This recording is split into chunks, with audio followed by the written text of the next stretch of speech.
Today's topic of singular and plural. आजचा जो topic आहे तो आहे सिंग्युलर आणि plural.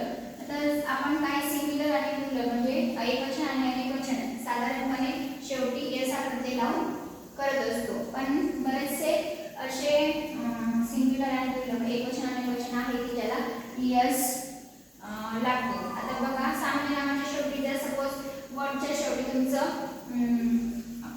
S S H C H X असं जर सिंग्युलर असेल तर त्याचा प्लुरल बनवताना तुम्हाला शेवटी ईएस लावावा लागतो.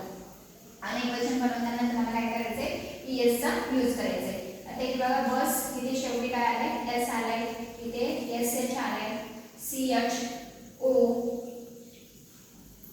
S C H X S H C H अशा वेळेस तुम्हाला काय शेवटी लावायचे ईएस हा प्रत्यय लावायचे.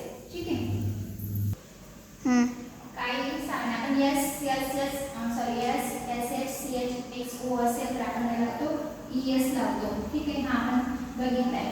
आता नेक्स्ट नियम असा आहे की जेव्हा म्हणजे वर्ड्स शेवटी जर सपोज आय आला असेल एकवचनी नामाच्या शेवटी जर आय आला असेल तर वायचा आपण सॉरी वाय आला असेल तर वायचा आपण आय तयार करतो आणि त्याच्यासमोर ईएस लावतो.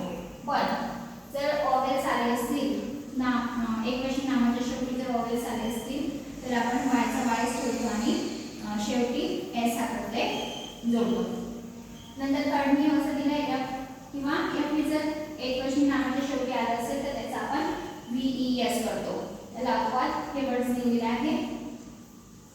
बाकी एफ किंवा एफ आलं असेल तर त्याचा आपण काय करायचे व्हीएस लावायचं.